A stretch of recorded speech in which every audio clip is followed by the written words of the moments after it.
Okay, so in the last section, we learned that when we write a component out, just the word, or just the variable, this is a class of a component right here. So it's just a type. It produces instances.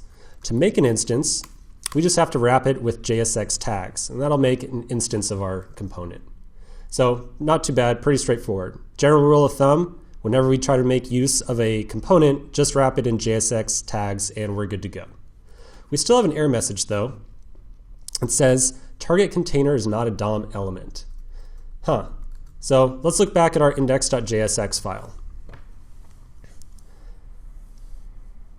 Let's read over our current code and compare the comment that we have above it. So we've got this first comment up here. It says create a new component. This component should produce some HTML.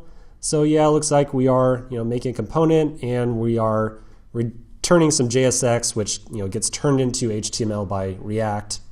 And then secondly, we have take this component's generate HTML. So that's here's the component, and put it in the DOM. Put it on the page. So that second step here is what we're really missing. We're saying put it onto the page, but we're not actually telling React where to put the component on the page, right? The target container is not a DOM element. In other words, okay, React is saying, yeah, I'm trying to render this, but I have no idea where to render it to. So we can fix this really easily. React DOM just takes a second argument here. And that second argument is a reference to an existing DOM node on the page. So you can think of this as like a target container or a target DOM node. It says, hey, when you render this component, app, I want you to render it, produce some HTML, and then insert that HTML into this, we'll put it in here in a second, this element that already exists in our HTML document. So that means that we need a existing HTML node to render this to. So I'm going to open up index.html. And inside of here, you'll notice that we have this very top level div with class container. So this actually looks like, you might guess, this is a really good location to render our component to. In most React apps, you're going to see something that looks just like this. You'll have, maybe your body tag, and then generally you're going to have a div with something like class container or class app or, class something, maybe even ID something. And that div, or whatever element it ends up being, it's usually a div, is the root node of the entire React application. So as we start to write more and more components, and we've got say 20 or 30 different components being rendered on the screen at any given time, they all end up being a child of, or nested inside of, this very root container element.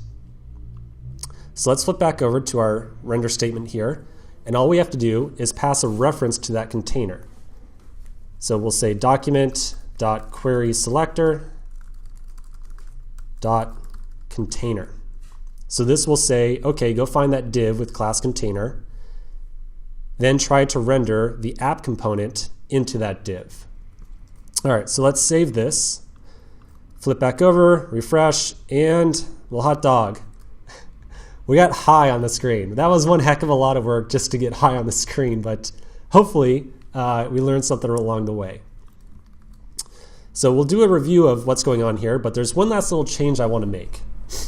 Notice how right now our component is looking like just a normal function. We call it, return some JSX, we're good to go. Pretty straightforward here. So I want to take this opportunity to introduce a new piece of syntax, a piece of ES6 syntax.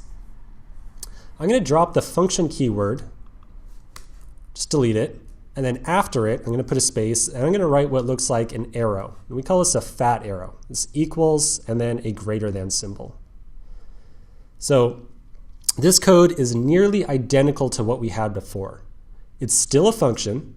It's just a different way of declaring a function using new ES6 syntax. So this is still a function right here. Beyond the difference in syntax, there's also the only difference between this and using the function keyword is the value of this. So like JavaScript, this is slightly different inside the function, but we'll talk more about that later on. You're going to end up seeing the fat arrow like this in place of function all over the place in React.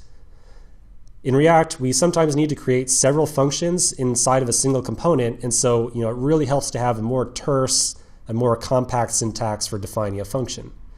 So for now, just remember that, more or less, except for the value of this, and we'll talk about that later, using a fat arrow like this is identical to using the function keyword.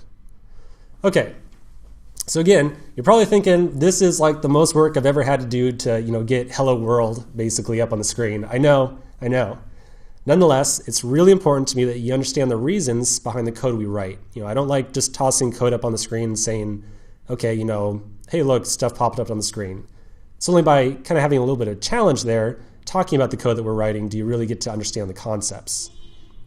So, by figuring out the why behind React and Redux, you're really going to have an easier time in the future of solving issues that come up in your own projects. So now that we have a component on the screen, let's continue in the next section.